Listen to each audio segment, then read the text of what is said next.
성경 말씀 읽어드리겠습니다. 창세기 12장 4절부터 9절 말씀까지 읽어드리겠습니다. 이에 아브라함이 여호와의 말씀을 따라갔고 롯도 그와 함께 갔으며 아브라함이 하란을 떠날 때에 75세였더라. 아브라함이 그의 아내 사레와 조카 롯과 하란에서 모은 모든 소유와 얻은 사람들을 이끌고 가나안 땅으로 가려고 떠나서 마침내 가나안 땅에 들어갔더라. 아브라함이 그 땅을 지나 세겜 땅 모래 상수리 나무에 이르니 그때에 가나안 사람이 그 땅에 거주하였더라. 여호와께서 아브라함에게 나타나 이르시되 내가 이 땅을 네 자손에게 주리라 하신지라. 자기에게 나타나신 여호와께 그가 그 곳에서 제단을 쌓고 거기서 베델 동쪽 산으로 옮겨 장막을 치니 서쪽은 베델이요 동쪽은 아이라. 그가 그곳에서 여호와께 제단을 쌓고 여호와의 이름을 부르더니 점점 남방으로 옮겨갔더라. 우리는 지난 4주 동안 창세기 12장 1절부터 3절까지의 말씀을 살펴보았습니다. 간단히 정리하면 여기서 다루었던 주요 내용은 하나님께서 아브라함에게 말씀하신 복의 내용이 무엇인가였습니다. 하나님께서 아브라함에게 말씀하신 복은 세 가지였습니다. 그것은 첫째로 하나님께서 아브라함을 통해 큰 민족, 즉 큰 나라를 만드시겠다는 것이었습니다. 둘째로 하나님께서 아브라함에게 약속하신 복은 아브라함의 이름을 창대하게 하여 아브라함을 복주시겠다는 것이었습니다. 셋째로 하나님께서 아브라함에게 약속하신 복은 땅의 모든 족속으로 하여금 아브라함을 통해 복을 얻게 하시겠다는 것이었습니다. 이 가운데 첫 번째 복과 세 번째 복인 아브라함을 통해 큰 나라를 만드시겠다는 것과 땅의 모든 족속으로 하여금 아브라함을 통해 복을 얻게 하시겠다는 것은 실제로는 아브라함 자신이나 또는 아브라함 당대와는 조금은 거리가 먼 약속들처럼 보입니다. 왜냐하면 이 약속들은 장차 나타날 아브라함의 자손들을 통해 이루어질 것에 해당하기 때문입니다. 다시 말씀드리면 아브라함을 통해 큰 나라가 세워지고 그리고 그렇게 세워진 나라를 통해 땅의 모든 족속들이 복을 얻는 때는 사실 시기적으로 보면 아주 먼 훗날에 해당합니다. 그런데 그렇다면 이렇게 첫 번째 복과 세 번째 복이 아브라함이 그의 당대에 직접 받을 복과 좀 시간적으로는 안 맞는다고 해서 이것이 과연 아브라함이 받은 복과는 좀 상관이 없는가? 아브라함이 받는 복에 해당하지 않는가? 아브라함과는 무관한 약속들인가? 그렇지 않다는 것입니다. 왜 그게 아브라함의 먼 훗날의 후손들이 받을 복인데 그게 왜 아브라함의 당대와 아브라함 자신과 연관되는지 한번 생각해 보겠습니다. 아브라함을 통해서 큰 나라가 만들어지고 그리고 또한 그렇게 해서 만들어진 나라를 통해 이제 궁극적으로 땅의 모든 민족들이 다 들어와 복을 얻기 위해서는 반드시 전제되어야 하는 두 가지가 있습니다. 오늘 본문에도 그 두 가지가 등장합니다. 그것은 첫째로 아브라함으로부터 후손이 번성해야 된다는 것입니다. 그리고 둘째로는 그렇게 번성한 후손이 살아가야 할 터전, 즉 땅이 있어야 한다는 것입니다.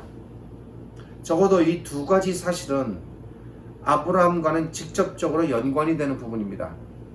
그러기에 첫 번째 복과 세 번째 복이 아브라함의 후손들과 연관되어 있다 할지라도 아브라함과 무관한 약속들이 아니라는 것입니다. 아브라함에게서 태어나는 후손이 번성해야 하고 그렇게 번성한 후손들이 살아갈 땅이 제공됨으로써 이 두 가지가 결합되어 하나의 나라가 만들어지게 됩니다. 그리고 그렇게 해서 만들어진 나라에 땅의 모든 족속들이 차별 없이 들어옴으로써 결국에는 아브라함을 통해 만들어진 그 나라를 통해 땅의 모든 민족들이 복을 얻는 길이 열릴 것입니다. 이것이 바로 창세기 12장 3절이 말하는 땅의 모든 족속이 아브라함을 통해 복을 얻을 것이다 라는 말씀의 의미입니다. 이것이 바로 하나님께서 아브라함을 통해 이루고자 하시는 일입니다. 그리고 이것이 또한 하나님께서 아브라함을 부르신 목적입니다. 이와 같이 하나님께서는 아브라함을 통해 큰 나라를 만드시고, 그리고 그렇게 해서 만들어진 큰 나라를 통해 땅의 모든 민족들을 복주시기 위해 가장 먼저 아브라함에게 하시고자 하셨던 일이 아브라함에게 땅과 후손을 주시는 일입니다. 하나님께서는 이 아브라함에게 후손과 땅을 주시기 위해 그를 가나안 땅으로 부르시는 것입니다. 그러기에 아브라함에게 땅과 후손은 반드시 주어져야만 하는 절대적인 필요 요건이었습니다. 하나님 편에서도 마찬가지입니다. 이건 역시 하나님 편에서도 결코 빼놓을 수 없는 것이고, 땅과 후손을 주시지 않은 상태에서 하나님께서 아브라함을 통해 그 어떤 일도 하실 수가 없습니다. 하나님께서는 아브라함에게 반드시 땅과 후손을 주실 것이고, 그리고 이 두 가지를 기반으로 해서 하나님께서 아브라함을 통해 나라를 만드시고, 그리고 세상 전체를 구원해 가시려는 하나님의 일의 시작을 하시는 것입니다. 이렇게 하여 이제 하나님께서 이루시려는 이 거대하고도 웅장한 하나님의 구원 역사가 이제 막 시작되려는 순간이 다가오고 있습니다. 온 세상을 향한 하나님의 구원의 문이 활짝 열리는 그 순간이 마치 시계 초침이 째깍째깍 돌아가듯 다가오고 있습니다. 그 시작의 순간은 아브라함이 한 발 한 발 무겁지만 힘든 발걸음을 떼며 가나안 땅을 향해 다가가는 만큼 다가오고 있습니다. 그리고 아브라함이 마침내 가나안 땅에 도착하여 그의 첫 발을 가나안 땅에 들여놓는 바로 그 순간, 우리는 볼 수 없지만 보이는 세계가 있습니다. 하나님의 나라의 문이 열리는 것입니다. 아브라함이 가나안 땅에 첫 발을 내디디며 그 땅에 들어간다는 것은 성경에 기록되어서 우리가 단순하게 읽어 그 의미를 미처 느끼지 못하겠지만, 하나님의 전 구원 역사의 시점에서 봤을 때는 엄청난 새로운 역사의 시작의 장이 열리는 순간입니다. 하나님의 새로운 역사가 작동되는 순간입니다. 한 개인을 불러내시고 그 개인을 가나안 땅으로 들여보내셔서 그가 가나안 땅에 도착하는 순간 하나님께서 일하시려는 그 일이 시작되는 것입니다. 이렇게 하여 아브라함이 마침내 가나안 땅에 도착하여 그의 첫 발을 들여놓는 순간, 드디어 하나님의 구원 역사의 첫 작동이 시작되는데, 그 첫 신호의 말씀이 아브라함에게 주어집니다. 그것이 바로 7절입니다. 적어도 기록의 기준으로 봤을 때, 그 관점으로 봤을 때 이 7절의 말씀은 아브라함이 가나안 땅에 들어오기 이전까지는 적어도 그에게 주어지지 않은 내용이라고 볼 수 있습니다. 그는 왜 가나안 땅으로 부름을 받았는지, 내가 왜 거기에 가야 하는지, 나에게는 왜 지금까지 이렇게 아들 하나 없는지, 그리고 내가 가나안 땅에 들어가서 그 땅에 정착해서 살아가야 할 삶의 의미가 무엇인지 주어지지 않는 건데, 그것이 비로소 그가 가나안 땅에 들어감으로써 처음으로 7절이 주어지고, 이제 아브라함의 모든 이 삶은 7절 중심으로 돌아가게 되는 것입니다.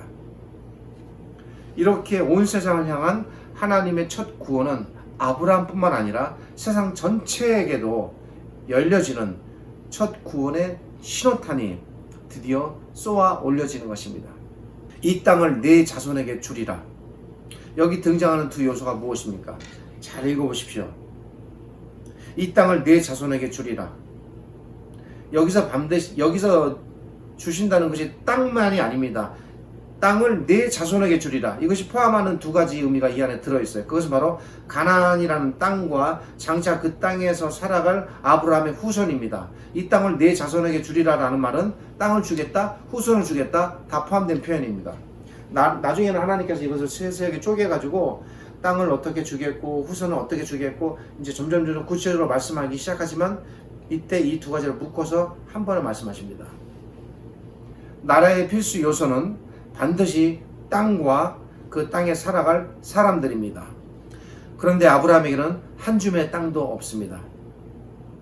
이제 오늘 다 못 살펴보고 다음 주에도 살펴보겠습니다만 그 다음을 좀 보면 정말 한 줌의 땅도 없습니다.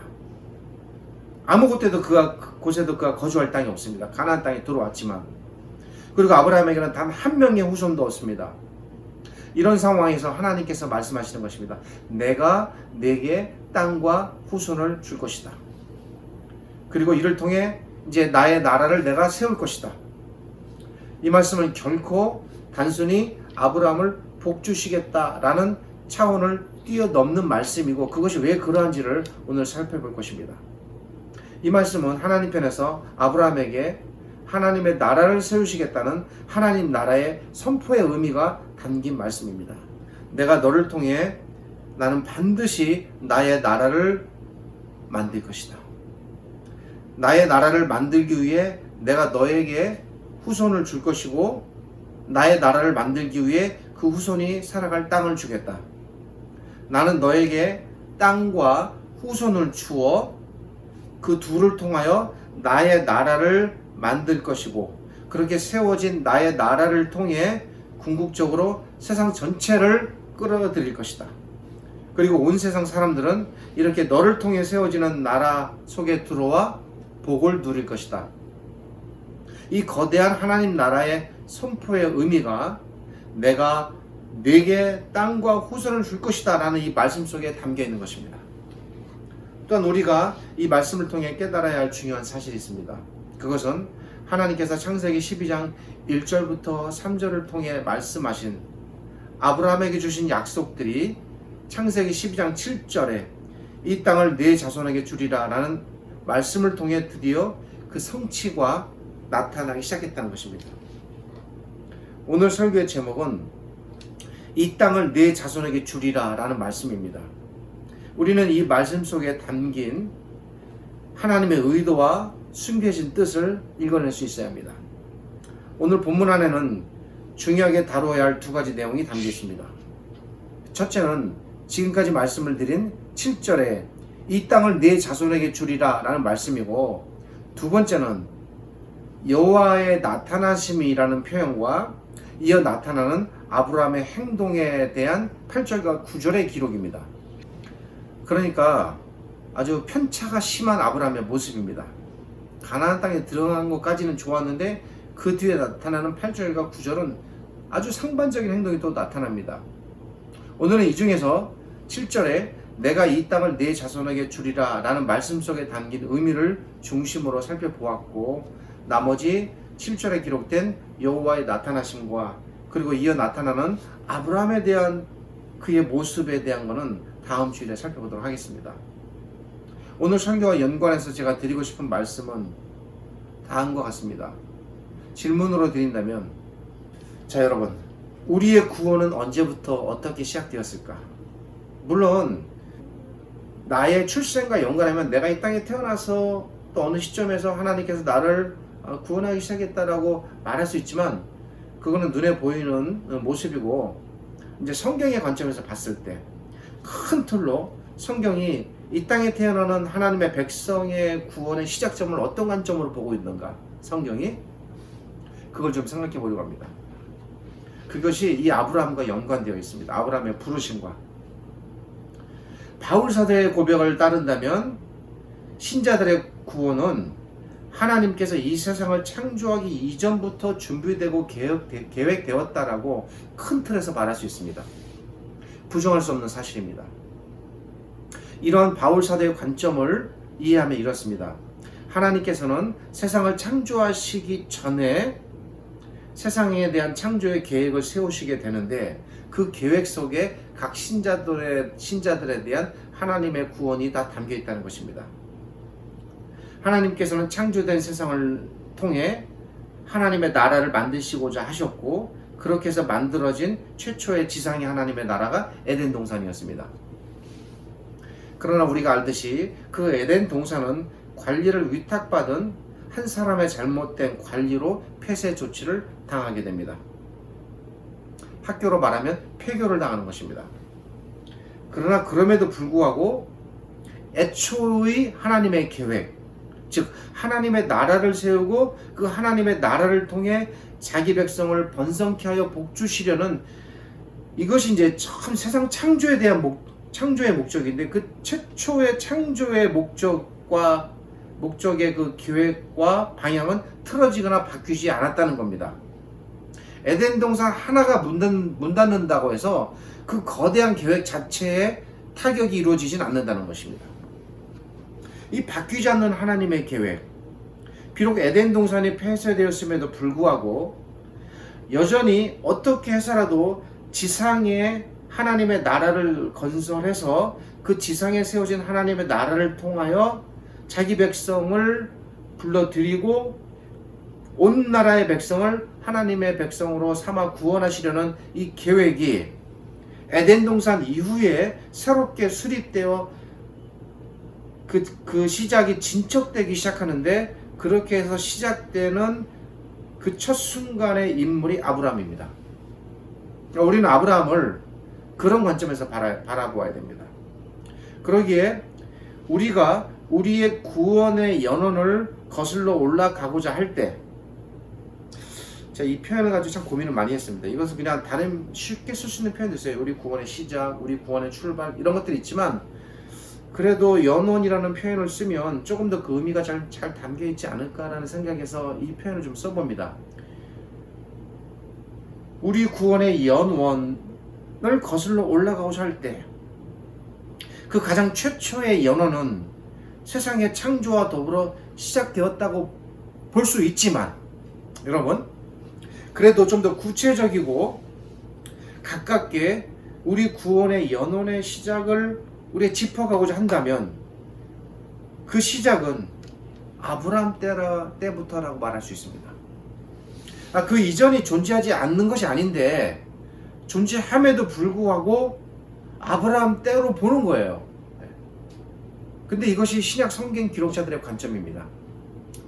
이 부분이 참 제가 생각해도 왜 이들이 이렇게 보았을까라는 생각을 하게 되면서 또 놀랍기도 합니다. 신약의 기록자들이 이러한 우리 신자들의 구원의 연원을 알려줍니다. 여러분, 마태복음 1장 1절을 우리가 볼 필요가 있습니다. 마태복음 1장 1절은 첫 절을 이렇게 시작합니다. 아브라함과 다윗의 자손 예수 그리스도의 계보라. 여러분, 이 1절이 뜻하는 말씀의 의미는 무엇입니까?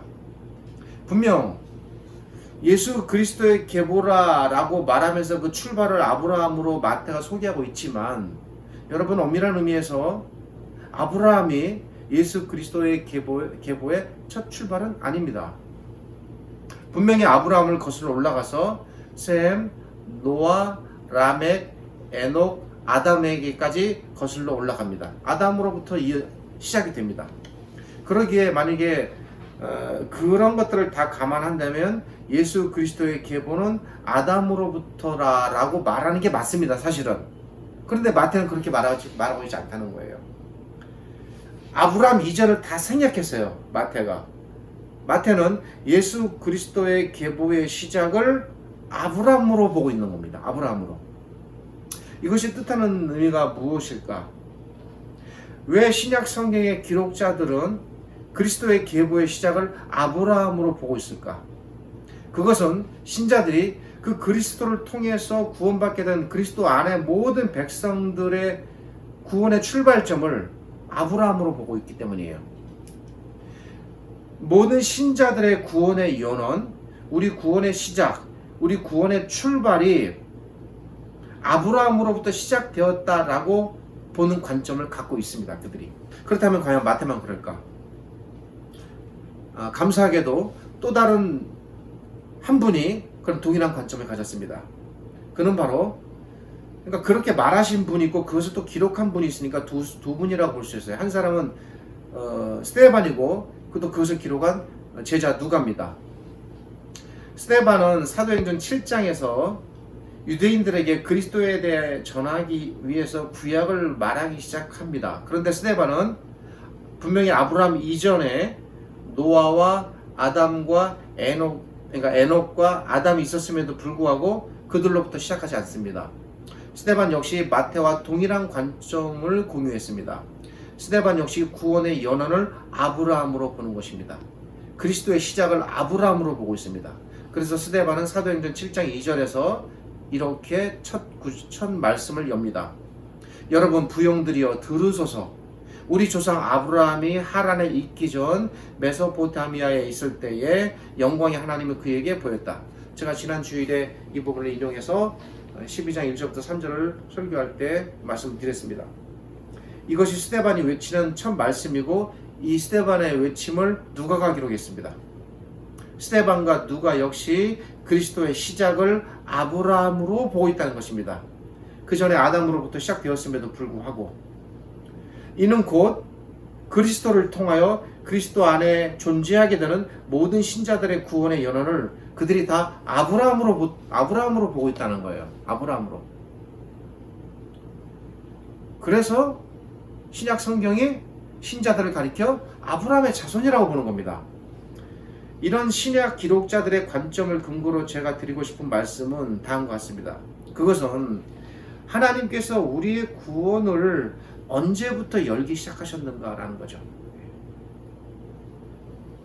물론 그 처음 시작은 바울 사도의 기록을 따르면 세상의 창조의 때라라고 볼 수 있지만, 그러나 그보다는 좀 더 가깝게 또 신약 성경의 기록자들이 바라보는 이 관점을 따른다면 하나님께서는 우리 구원의 시작의 때를 아브라함 때부터 열기 시작했다라고 보는 것입니다. 아브라함만 해도 사실 대단한 겁니다. 아브라함이 언제적 사람입니까? 우리와 연관해서.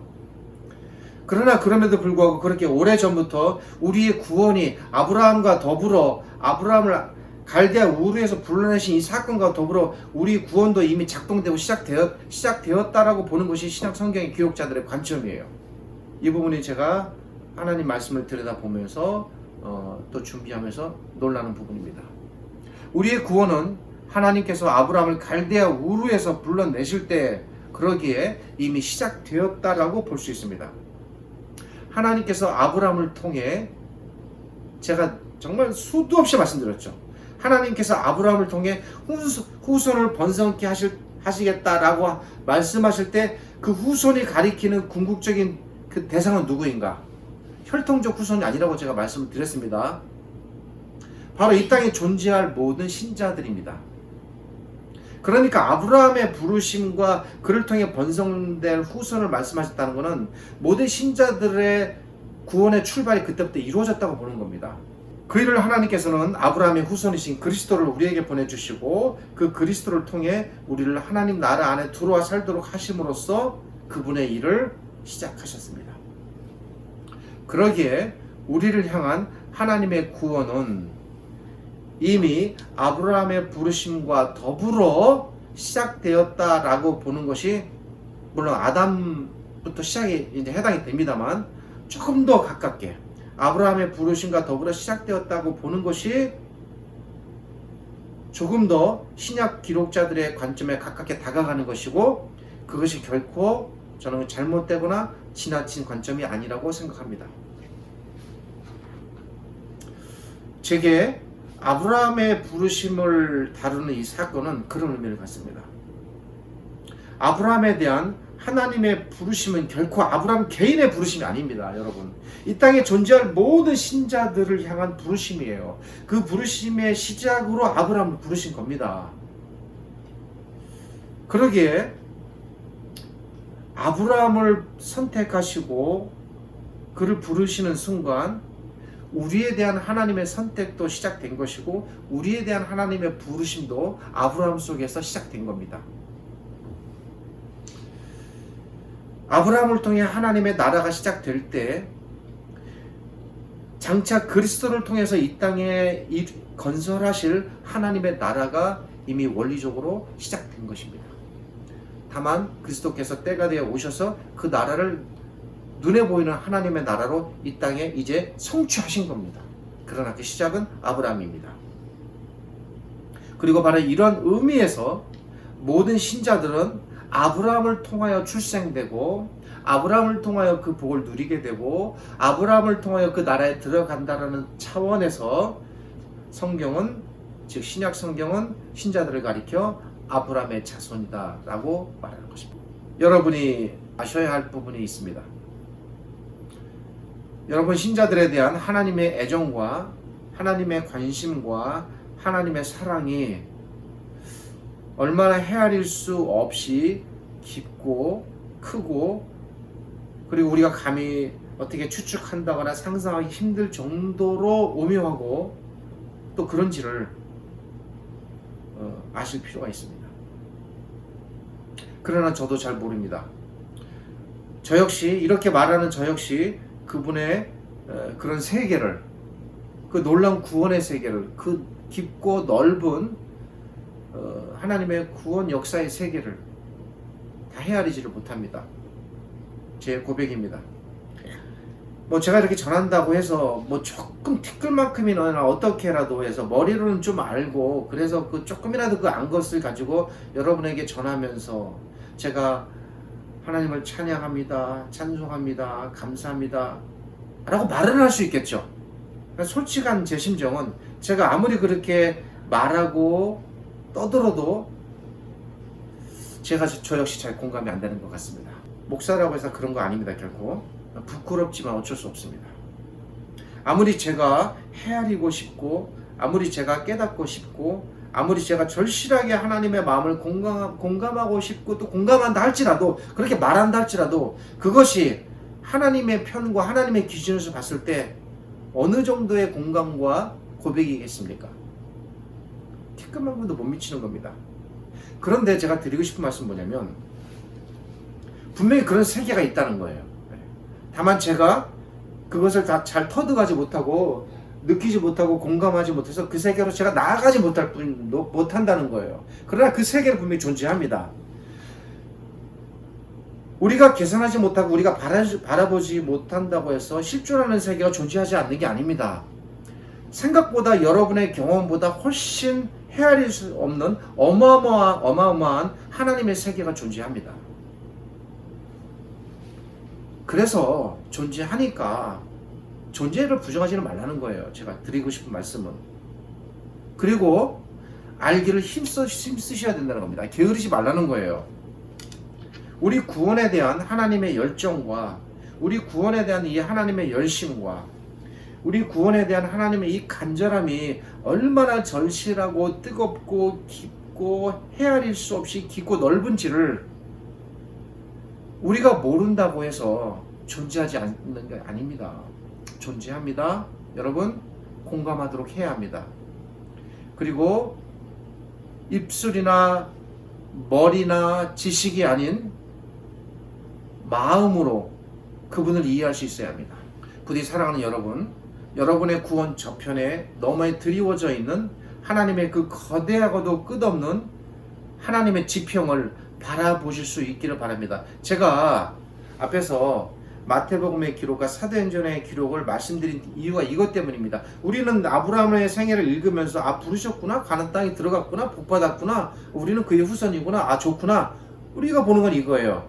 이거는 눈에 보이는 수평선만 보는 겁니다. 그런데 성경의 기록자들은 그 너머를 봤다는 거예요. 마태와 누가와 스데반은 그 너머의 세계를 봤습니다. 히브리서 기자도 마찬가지입니다. 그 너머의 세계를 봤어요.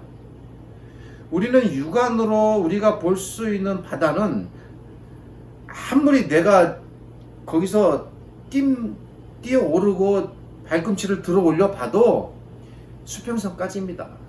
딱 그거까지예요. 그 너머는 볼 수가 없어요. 우리는 수평선 너머의 그 바다를 못 봅니다. 그러나 우리가 못 본다고 해서 그 바다가 없는 게 아니죠. 우리는 우리의 수평선 너머에 얼마나 그 끝을 헤아릴 수 없는 거대하고도 광활한 망망대해의 바다가 펼쳐져 있는지를 못 보는 겁니다. 지식으로는 알죠. 과학을 통해 알 뿐입니다. 그러나 내가 보고 경험은 못하는 겁니다. 분명 수평선 너머에 끝없는 바다가 펼쳐져 있건만 우리는 그 바다를 못 봅니다. 같은 원리입니다. 우리는 하나님을 보되 우리가 우리의 눈에 보이는 수평선 너머의 하나님의 세계를 못 봅니다.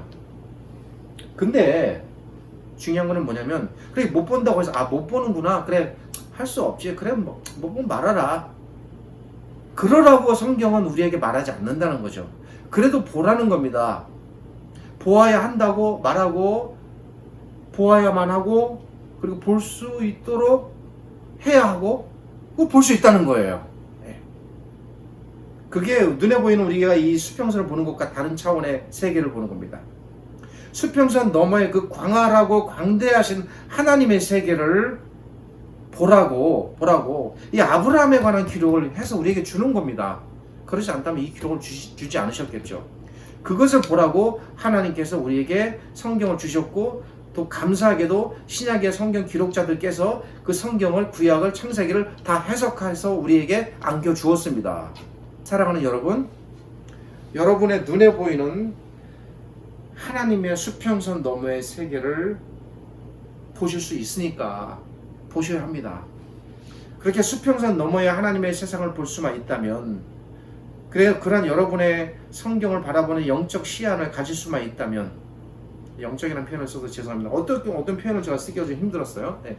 그런 시야를 가질 수만 있다면, 여러분은, 제가 분명히 이 부분을 자신 있게 말씀드릴 수 있는데, 여러분이 그렇게 볼 수 있는 만큼 여러분 하나님을 터득하는 거예요. 그렇게 볼 수 있는 만큼 하나님과 공감하게 되고, 그렇게 보시는 만큼 여러분은 그 드넓은 세계로 나아가 망망대해에서 마음껏 하나님의 바다를 누리게 될 것입니다. 우리 찬송 시에도 있듯이 좁은 바다에서만 머무르지 마시고 저 드넓은 수평선 너머의 하나님의 바다로, 하나님의 세계로 나아가도록 힘쓰시고, 그러기 위해서 부지런히 성경을 읽고 배우고 터득하고 함께 나아가실 수 있기를 바랍니다. 기도하겠습니다. 하나님 감사합니다. 오늘 말씀을 통해서 우리가 기록된 말씀의 문자적 그리고 문맥적 의미에 머무르지 않고, 이 말씀이 가리키는 궁극적인 의미, 그리고 신약 성경의 기록자들께서 바라보았던 그 관점, 그런 것들을 저희가 함께 공유하고 깨닫기를 원합니다. 이제 우리가 아브라함에 대한 이야기를 시작했고, 앞으로 많은 시간들 동안 아브라함에 대하여 고민하고 함께 생각해 나아가겠지만, 그러한 모든 시간들 속에서 하나님께서 이 기록들을 통하여 준비하셨고 이루어 가시는 하나님의 세계를 저희가 바라볼 수 있게 하여 주옵소서. 그리하여 하나님께서 얼마나 저희에게 위대한 하나님이신지, 얼마나 저희 한 사람 한 사람을 어둠에서 건져내시기 위하여 얼마나 오랫동안 준비하시고 우리의 구원을 펼쳐오셨는지 저희가 볼 수 있게 하여 주옵소서. 그리하여 하나님의 구원에 대하여 더욱 감사하고 깊이 깨닫고 진정으로 조금이라도 더 하나님의 그 마음을 공감하는 복된 저희 신자들 되게 하여 주옵소서. 지금은 우리 주님 예수 그리스도의 은혜와 저희를 지극히 사랑하시는 아버지 하나님의 크신 사랑과 오늘도 이 창세기의 말씀을 통하여 우리에게 말씀하시고 복주시는 성령 하나님의 함께 하심이, 오늘 이 말씀으로 하나님을 조금이라도 더 깨닫기 원하고 그 하나님과 마음을 같이 나누며 그 하나님과 함께 기뻐하고 즐거워하는 하나님의 모든 백성들이 되기를 우리 주님 예수 그리스도의 이름으로 축복하며 기도드립니다.